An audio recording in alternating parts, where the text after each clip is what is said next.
మత్తయి సువార్త 11వ అధ్యాయము 28వ వచనాన్ని చదువుకుందామండి. ప్రయాసపడి భారము మోసుకొనుచున్న సమస్త జనులారా నా యొద్దకు రండి, నేను మీకు విశ్రాంతి కలుగజేతును. మన ప్రభు పిలుస్తున్నాడు. ప్రయాసపడి భారము మోయుచున్న సమస్త జనులారా నా యొద్దకు రండి.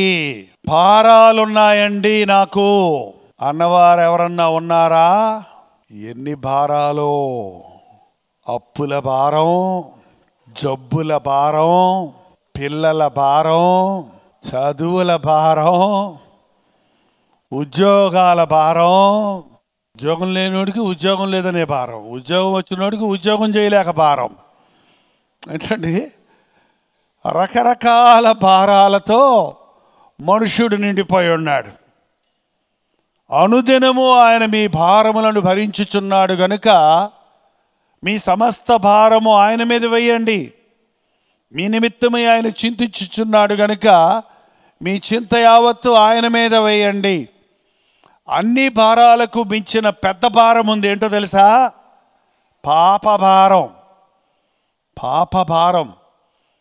ఒక వీధిలో ఒక పాస్టర్ గారు నిలబడి, సువార్తికుడు నిలబడి, ప్రయాసపడి భారము మోయిచున్న వారలారా నా యొద్దకు రండి, పాప భారముతో నిండిన వారలారా అని గట్టిగా అరిచి ప్రసంగం చేస్తుంటే ఒక అబ్బాయి పరిగెత్తుకుంటూ వచ్చాడట. అబ్బా, నా ప్రసంగం విని ఒక అబ్బాయి మారిపోయాడని సంతోషపడుతుంటే దగ్గరగా వచ్చి పాస్టర్ గారికి ఎదురుగుండా నిలబడి, ఏంటంటే ఇందాక నుంచి పాపం అంటారు, భారం అంటారు, భారం అంటారు, పాపం అంటారు, పాపం అంటారు, భారం అంటారు. నేను అన్ని పాపాలు చేస్తున్నా, నాకు ఏ భారం లేదు. నేను తాగుతా, నేను తిరుగుతా, నా ఇష్టం వచ్చినట్టున్నా, నాకు ఏ భారం లేదు. ఏంటి పెద్ద పాపం భారం అంటారు అని అరిశాడంట. పాస్టర్ గారు కొంచెం సముదాయించుకొని, బాబు, ఒక చచ్చినోడి గుండెల మీద ఒక 10 కేజీలు రాయి పెట్టి, ఒరే నాయనా ఎంత భారం ఉంది అంటే ఏమంటాడు బాబు అన్నాడట. చచ్చినోడికి ఏం తెలుస్తుందండి భారం అన్నాడట. లేదు, ఒక 50 కేజీలు పెట్టి, ఒక 100 కేజీలు పెట్టి ఇప్పుడు ఎలా ఉంది బాబు అని అడిగితే ఏమంటాడు అన్నాడట. అంటే మీకు అన్న పిచ్చా? చచ్చినోడికి ఎంత భారం పెట్టినా వాడికి ఏమీ తెలీదు. అదే బాబు నీ సంగతి అన్నాడట. అపరాధముల చేతను పాపముల చేతను చచ్చిన స్థితిలో ఉన్న నీకు పాప భారం గురించిన గ్రహింపు రాదు, తెలీదు. నిండా మునిగినోడికి చల్లేదంట. మునిగిపోయి ఉన్నావు నువ్వు పాప భారాల్లో, కాబట్టి నీకు భారం భారం అని తెలియటం లేదు. నేను చాలాసార్లు చూశానండి, గీర్మానంగా మాట్లాడతారు కొంతమంది. నేను బాగానే ఉన్నాను లేవా అంటారు. పెద్ద ప్రసంగం వింటుంటే తల విరుస్తానంగా మాట్లాడతారు. దేవునికి ఏమాత్రం చోటు ఇవ్వరు. గంభీరంగా ఏదో దర్జాగా ఉన్నట్టు ప్రవర్తిస్తుంటారు. కానీ ఎప్పుడైతే పరిశుద్ధాత్ముడు వారిని దర్శిస్తాడో, పరిశుద్ధాత్ముడు వాడి స్థితిని వాడు గ్రహించుకునేటట్టు ఒప్పిస్తాడో, అదే మనుష్యుడు కిందబడి గిలగిల కొట్టుకొని కన్నీరు కారుస్తూ తన పాపములన్నిటినీ ఒప్పుకోవటం నేను చూశానండి. ఈరోజు చాలా అరుదైపోయింది ఇలాంటి దృశ్యం. పాపాల కోసం పశ్చాత్తాపడే ప్రజలను మనం చూడలేకపోతున్నాం. పరిశుద్ధాత్మ కార్యాలు, అభిషేకాలు అంటున్నారు కానీ పరిశుద్ధాత్ముడు చేసే మొదటి పని ఏంటంటే, నేను వెళ్ళి మీ కొరకు ఆదరణకర్తను పంపిస్తాను, ఆయన వచ్చి పాపమును గురించి, నీతిని గురించి, తీర్పును గురించి మిమ్మను ఒప్పింపజేస్తాడు. మనం ఒప్పుకోము, మనంతట మనం ఒప్పుకోం. కానీ పరిశుద్ధాత్ముడు మనల్ని ఒప్పింపజేస్తాడు. పాపం గురించి, దేవుని నీతిని గురించి. ఈ పాపం ఒప్పుకోకపోతే రాబోయే తీర్పును గురించి మనల్ని ఒప్పింపజేస్తాడు. పశ్చాత్తాపడి పాపాలు ఒప్పుకున్న రోజు నీ జీవితంలో ఉందా? కన్నీటితో నీ స్థితిని నీవు గ్రహించుకొని నేను తప్పు చేస్తున్నాను, నా ఆలోచనలు పాడు చేసుకుంటున్నాను, నేను అపవిత్రమైన వాటిని చూస్తున్నాను, నా మనస్సాక్షిని కల్మషం చేసుకుంటున్నాను, నేను నా తల్లిదండ్రుల్ని మోసం చేస్తున్నాను, నా భర్తకు అపకారం చేస్తున్నాను, నా భార్యకు ద్రోహం చేస్తున్నాను అని నీ తప్పును గ్రహించుకొని ఒప్పుకున్న రోజు ఉందా? నీ స్థితిని నీవు గ్రహించుకున్న రోజు ఉందా? ఆయన ముఖ కాంతిలో మన రహస్య పాపాలు, ఎవ్వరికీ తెలియని పాపాలు ఎక్కడ కనపడితే తెలుసా? మైక్రోస్కోప్లో కాదు. ఎక్కడండి? ఆయన ముఖ కాంతి. ఎప్పుడైతే నీవు మోకరించి ప్రార్థిస్తావో ఆయన తన ముఖాన్ని నీ వైపు తిప్పుతాడు. ఆయన ముఖ కాంతి నీ మీద పడుతున్నప్పుడు నీ హృదయంలోనికి చూసుకుంటావు. ఆ సుంకరి దేవాలయంలోనికి వెళ్ళినప్పుడు ఆకాశం వైపు కడులెత్తడకై నువ్వు ధైర్యం చాలక, అంటే దేవుని ముఖం సుంకరి మీద ఉంది కాబట్టి ఆ వెలుగు చూడలేక తన హృదయాన్ని చూసుకున్నాడు. తన హృదయాన్ని చూసుకునేటప్పటికీ ఆ వెలుగులో తన నిజస్థితి, తన పాపస్థితి తనకు కనబడింది. కాబట్టి ఏం చేశాడు ఆయన? రొమ్ము కొట్టుకొడుచు, దేవా పాపినైన నన్ను కరుణించు. బైబిల్లో చెప్పబడింది, చదవండి తర్వాత వచనం. ఇతడు నీతిమంతుడిగా తీర్చబడి తన ఇంటికి వెళ్ళిపోయాడు. ఇంతలోకి అయిపోయింది. పాపాలు ఒప్పుకున్నాడు, చూసుకున్నాడు దేవుని ముఖకాంతిలో, నా నిజస్థితిని ఒప్పుకున్నాడు, ప్రభు క్షమించేశాడు, ఆ పాపాలు తుడిచేశాడు, కడిగేశాడు, నీతిమంతుడిగా ఇంటికి వెళ్ళిపోయాడు. అలాంటి అనుభవం నీకుందా? ప్రతిరోజు నీవు దేవుని సందులో మోకరించి ప్రార్థిస్తే ఏనాటి కల్మషం ఆనాడు కలుక్కోవచ్చు. మనం ఈ లోకంలో జీవించినంత కాలం నేను ఎప్పుడో ఒకప్పుడు బాప్తిసం పొందాను, ఎప్పుడెప్పుడో ఒకసారి రక్షించబడ్డానని చెప్పే సాక్ష్యాలు చాలవండి. ఈ లోక మాలిన్యం అంటకుండా మనం ప్రతిరోజు మన హృదయాన్ని శుద్ధి చేసుకోవాలి, మన మనస్సాక్షిని సరిచేసుకోవాలి. అందుకనే ప్రతి విశ్వాసి ప్రతిరోజు మోకరించి ప్రార్థించటం అభ్యాసం చేసుకోవాలి. ప్రయాసపడి భారం మోసుకొనుచున్న జనులారా నా యొద్దకు రండి, నేను మీకు విశ్రాంతిని కలుగజేతును. ఎప్పుడైతే ఒక వ్యక్తి యేసుక్రీస్తునందు విశ్వాసం ఉంచి తన పాపాలు ఒప్పుకొని విడిచిపెడతాడో అతడు తప్పక ఆశీర్వదించబడతాడు. దేవుని దగ్గర తన భారాన్ని విడిచిపెట్టినప్పుడు వారికి ఆశీర్వాదం ఉంటుంది, విశ్రాంతి దొరుకుతుంది, నీ రాబడి పెరుగుతుంది. రాబడి పెరిగిన తర్వాత రోగాలు రాకుండా, సమస్యలు లేకుండా అన్నీ చక్కగా ఉంటే నేను మీకు విశ్రాంతి కలుగజేతునంటే ఇంక ఏం లేదు. ఆదివారం 1 గంట సేపు చర్చిలో ఉండి ఇంటికి వెళ్ళి శుభ్రంగా పడుకో. ఆఫీస్ అయిపోయిన వెంటనే ఇంతకుముందు క్లబ్కి వెళ్ళేవాడివి, రోడ్ల బట్టి తిరిగేవాడివి, బార్లకు వెళ్ళేవాడివి, ఫ్రెండ్స్తో తిరిగేవాడివి. ఇప్పుడు రక్షించబడ్డావు కాబట్టి ఆఫీస్ అయిపోయినండే ఇంటికి వెళ్ళిపోయి టీవీ పెట్టుకొని హాయిగా సోఫాలో కూర్చో అని ఆ ప్రభు చెప్తున్నాడు. మీరు ఒక సంగతి జ్ఞాపకం పెట్టుకోండి, రక్షించబడిన తర్వాత కూడా కొందరికి భారాలు ఉంటున్నాయి. కారణం ఎందుకో తెలుసా? నేను సాత్వికుడను, దీన మనసు గలవాడను గనుక మీ మీద నా కాడి ఎత్తుకొని నా యొద్ద నేర్చుకొనుడి, అప్పుడు మీ ప్రాణములకు విశ్రాంతి దొరుకును. ఏలైనగా నా కాడి సులువుగాను నా భారము తేలిగ్గాను ఉంది. ఆ భారం పక్కన పెట్టి నా భారం మొయ్యమంటున్నాడు, అంతేగాని పడుకోమంటం లేదు. మీ శరీరాలకు కాదు విశ్రాంతి, మీ ప్రాణానికి విశ్రాంతి దొరకాలంటే, మీ మనసుకు నెమ్మది దొరకాలంటే నేను సాత్వికుడను, దీన మనస్సు గలవాడను, నా కాడి ఎత్తుకొని నా యొద్ద నేర్చుకోనండి. కాడి కట్టినప్పుడు అండి 2 ఎద్దులకి కాడి కడతారు చూసారా? కర్ర 2 ఎద్దుల మెడల మీదకి వస్తుంది, అది కాడి అంటారు. ప్రభు ఏమంటారు? నా కాడి ఎత్తుకోండి, నా కాడి సులువైంది అంటున్నాడు. అంటే నన్ను పిలుస్తున్నాడు కాడి మోయటానికి. ఒక పక్క నన్ను పెడతాడు, రెండో పక్క నిన్ను పెడతాడు అనుకున్నావా? రెండో పక్క ఎవరున్నారు? ఆయనే ఉన్నాడు. ఒక పక్క ఆయన కాడి ఉంది, ఇంకో పక్క మన మేడ మీద ఉంది. నేను అనుకుంటా భారం అంతా అటు వెళ్ళిపోద్ది, నా మెడ మీద కర్ర ఉంటుంది అంతే, భారం నేనే మొయ్యక్కర్లా, ఆయనతో పాటు నడిస్తే చాలు అంతే. ఏంటండి, నా కాడి సులువైనది. ఈ రోజున భయపడిపోతున్నారు కొంతమంది, మారు మనసు పొందితే ఎట్లండి అన్నాడు ఆయన. అబద్ధాలు ఆడకూడదట కదండి. అవును, అబద్ధం ఆడకుండా ఎట్ట బతుకుతామంటే అసలు ఈ లోకంలో? అయ్య బాబోయ్, అబద్ధం ఆడకుండా బతకలేమా? సినిమాలు చూడకూడదట కదండి. సినిమాలు చూడకపోతే అసలు ఇంక జీవితం బోరు కదండి. సినిమాలు చూడకపోతే జీవితమే బోరా? సినిమాలు చూపితే ఇంక అసలు జీవితం ఏముందండి? సీరియల్ అయినా చూడొచ్చండి. చూస్తున్నారా మీరు కూడా సినిమాలు? దొంగోడి కంట తేలు కుట్టిందంట, కిక్కురు మండవు, పట్టుబడిపోతాడు కదా. మరి చూస్తున్నారా సినిమాలు?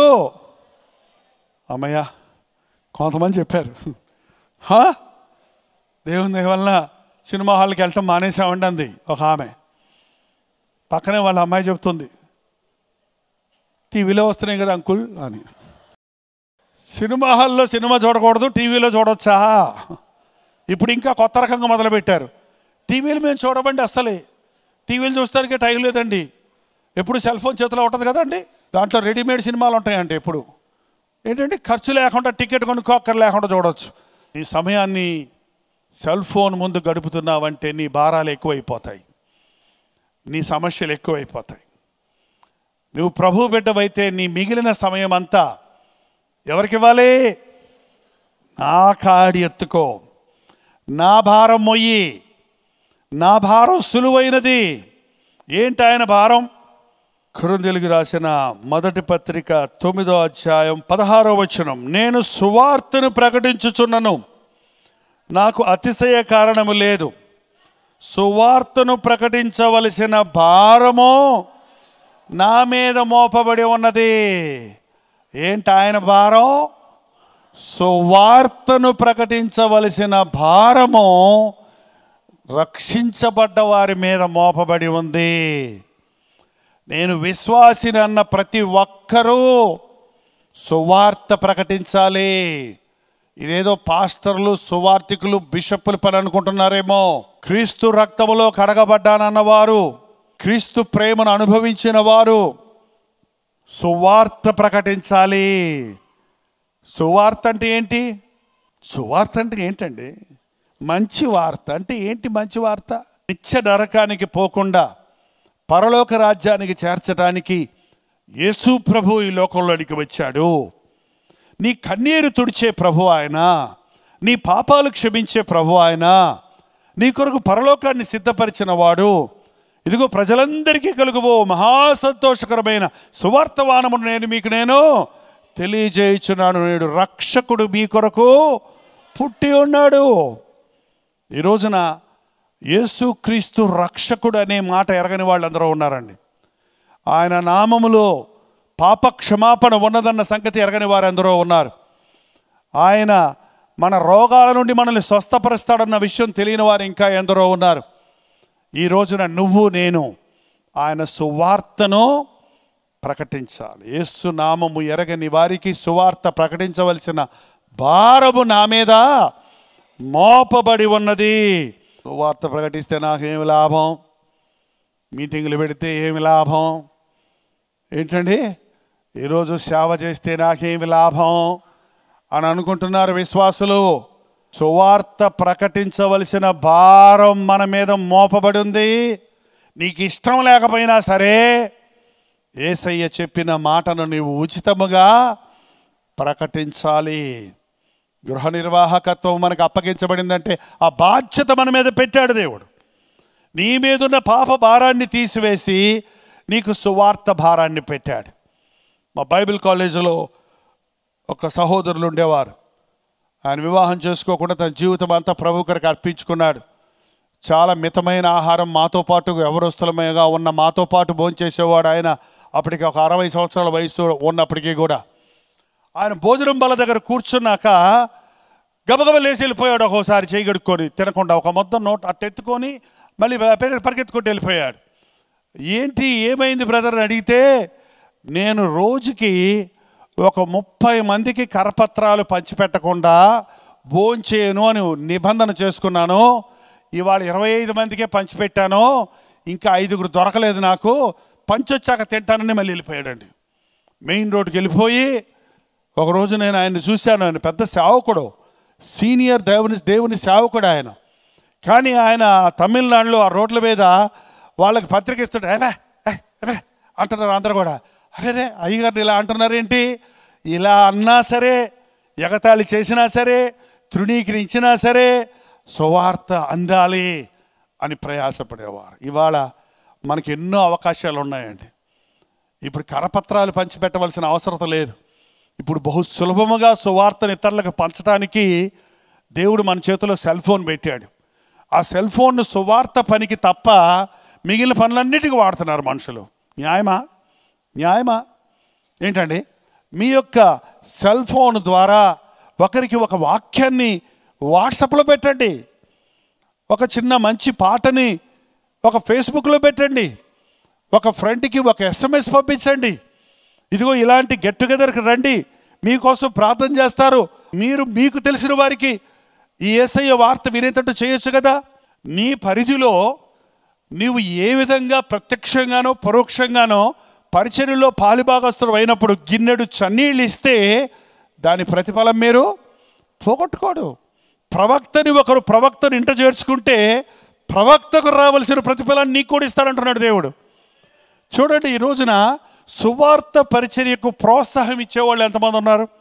సువార్త పరిచర్యలో పాలిభాగస్తులుగా ఉండాలని ఆశపడే వాళ్ళు ఎంతమంది ఉన్నారు? ప్రతిదానికి కూలికి పనిచేసేటట్టుగా క్రైస్తవ సభలు తయారయ్యాయండి. ఉచితముగా సువార్త ప్రకటించడమే నా జీతము, సువార్త ప్రకటించవలసిన భారము నా మీద మోపబడి ఉంది.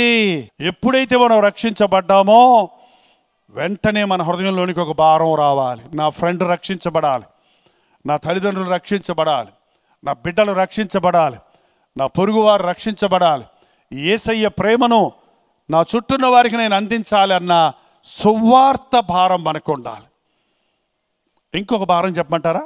చాలామంది రక్షించబడిన తర్వాత అండి ఏదో సేవ చేస్తూ ఉంటాం, బాగానే ఉంటుంది, అంతా బాగానే ఉంది అనుకుంటుంటాం. కానీ మన జీవితాల్లో ఇంకా క్రీస్తులాగా మారాలి అనే భారం లేదు. గలతీయులకు రాసిన పత్రిక 4వ అధ్యాయం 19వ వచనం, నా పిల్లలారా, క్రీస్తు స్వరూపము యందు ఏర్పడే వరకు మీ విషయమై మరలా నాకు ప్రసవ వేదన కలుగుచున్నది. కొరింథీయులకు రాసిన మొదటి పత్రిక 4వ అధ్యాయం 15వ వచనంలో, క్రీస్తునందు మీకు ఉపదేశకులు 10,000 మంది ఉన్నను, తండ్రులు అనేకులు లేరు.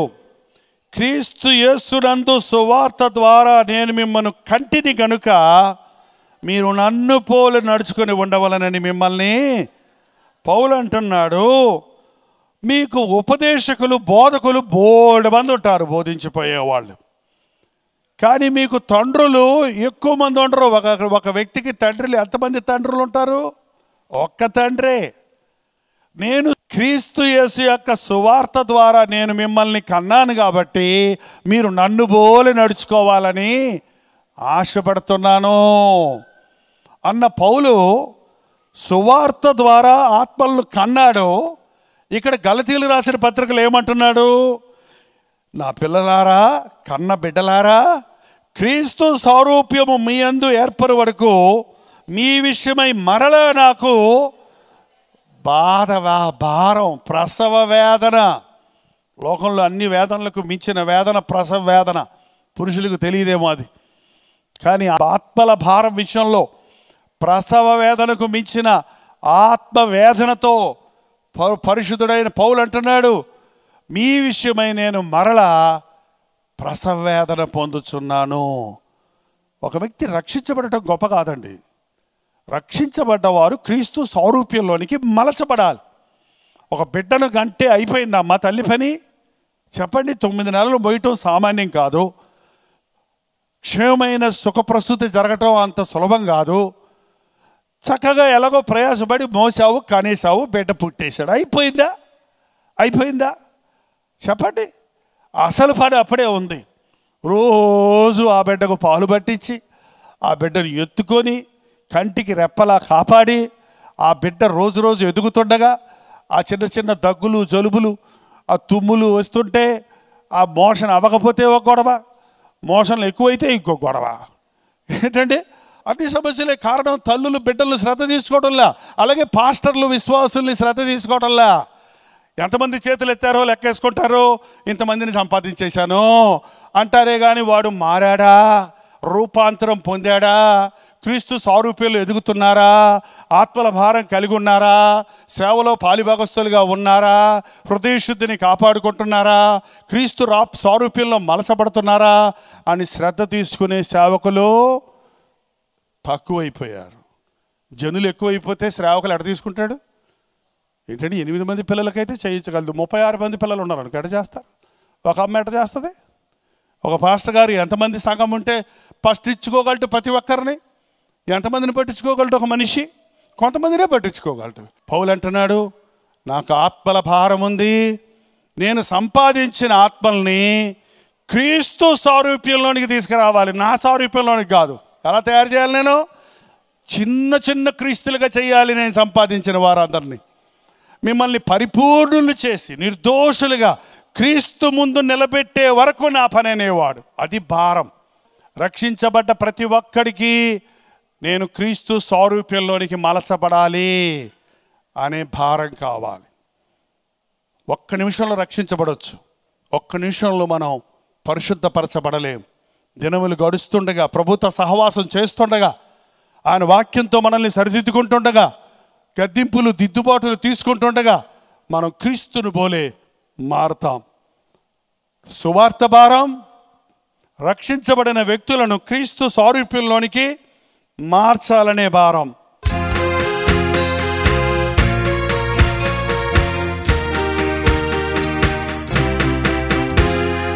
ఒక్క నిమిషం కళ్ళు మూసుకోనండి. నిజంగా నాకున్న భారం ఏంటి? నా ఉద్యోగ భారమా, నా కుటుంబ భారమా, నా అప్పుల భారమా, నా బిడ్డల భారమా? నా జీవితంలో ఏది నన్ను అణిచేస్తుంది, ఏది నన్ను కృంగదీస్తుంది?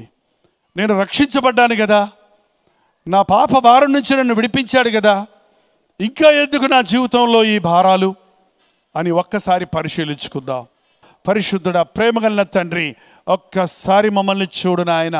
ఎన్ని సంవత్సరాలుగా మేము నీ బిడ్డలమని చెప్పుకుంటున్నాం, ఎంత కాలంగా నీ వాక్యాన్ని చదువుతున్నామని ఒప్పుకుంటున్నాం, ఎన్నో సంవత్సరాల క్రితమే బాప్తీసం పొందామని అతిశయిస్తున్నాం. ఈ రోజున మాకు ఆత్మల భారం దయచేయి నాయన, సువార్త భారం దయచేయి నాయన, క్రీస్తు సారూప్యంలోనికి మలచబడాలనే భారం దయచేయము నాయన.